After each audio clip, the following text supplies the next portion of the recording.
Hi, this is Dementia Diaries with Bimpe. Trust you are doing great. I am.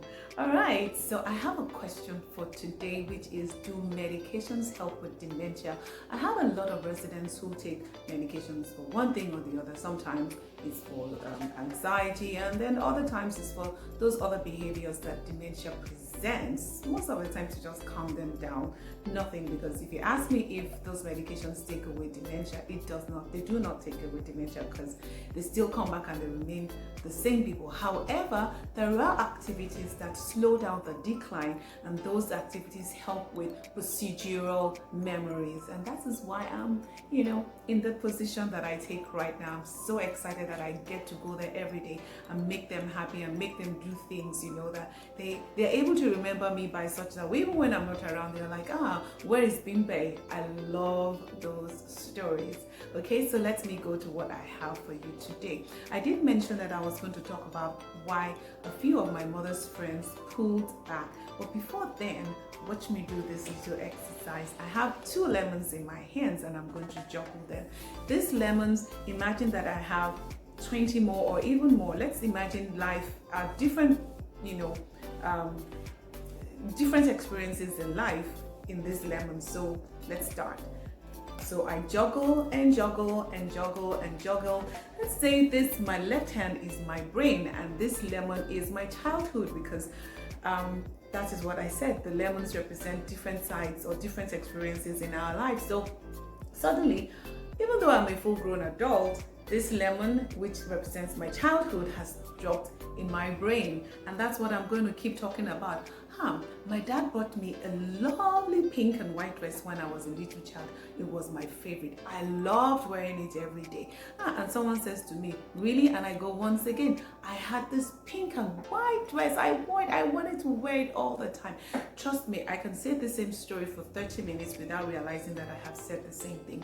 My mother had, or she still has them, she has good friends from her early married life, and there are people that we have grown up with, and I remember one of them saying to me one day, Bimpe, your mother became, she says the same things all the time. And of course I could tell that she was getting weary. They're very good friends. They're just a month apart. They're the same year and a month apart. They wear the same thing all the time when we have family functions. But of course she was concerned about her friends. However, she didn't know what was going on. Neither did I know, because I told you I was operating, and pretty much all of us were operating from the angle of ignorance. So I could see that she was beginning to pull away because she couldn't understand why her friend was stuck in this story that she was telling. And then there was another one who absolutely loved her. They attend the same church.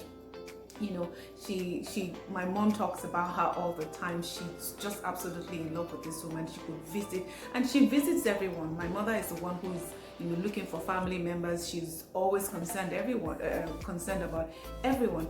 But however, something about dementia is that there's no holds barred about it. People who have dementia are not able to restrict themselves from talking, and they are not able to censor anything they want to say. They say the things that come to their mind. I was bothered myself as a daughter, so I asked my older sister, has mom always been this talkative, and has she always felt this pain? My sister told me no, she was never talkative. So she was stuck in a part of her life that seemed to cause her a lot of pain, and in the beginning she couldn't stop herself from talking about those things. Sometimes we will blame her. Why did you talk to this person? Oh, we heard you said you. And she said, no, she never talked to anybody. And that's another thing. When they say they never did something, they're not lying. It's because they never imagine that they would do such a thing. So those are some of the things that upset me as a person, and sometimes it affected my time of visits with her. I would sometimes time myself. I would say, okay, I'm going to visit her today, but once she goes into this mode of talking about this certain thing, I'm going to be like, okay, mommy, I'm ready to go, and that's it. And a few of us did that because we were just weary, we were just tired, like, can't you ever stop? Okay, so why am I sharing this with you all today? I can tell you that every time I get on, to do these recordings, it's never easy for me to delve, too deeply into this, because of course it's something that should be private, but being keeping it doesn't help anyone, because sharing my ignorance and sharing my knowledge is going to help somebody. So I've always also said that dementia doesn't, it can start at 50. Who knows? We don't even know. Maybe it can go below 50. So when you begin to notice that your old parents are also exhibiting behaviors that you cannot understand or is unlike them, then you want to begin to get closer and not pull away from them. Her friends haven't abandoned her, because when you're a sweet person, of course, good people will always remember you and look for you. Maybe now that I've started sharing, maybe they will understand. Okay, so don't pull away from people when you notice that those behaviors are off, they are being unlike themselves. You want to investigate and find out what exactly is going on.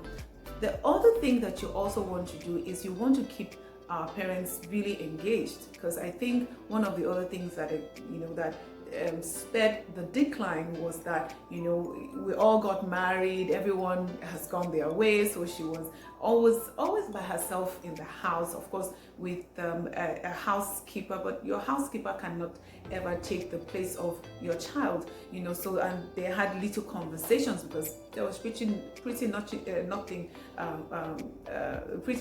much nothing to talk about, with somebody who doesn't know your background, so you want to keep the engagement going. You want to organize visits, you want to organize activities, you want to take the grandchildren over, you want to bring your parents over to your place.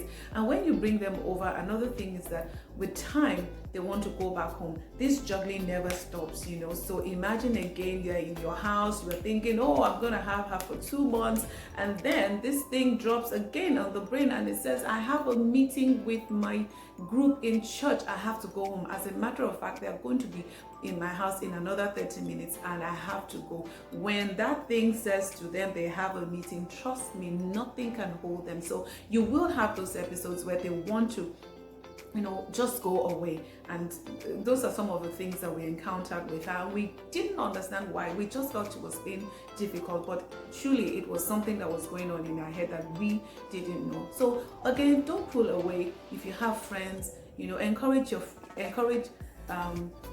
especially for us women, I'm going to say, please keep your mind busy, because I've told you, I've seen more women have dementia.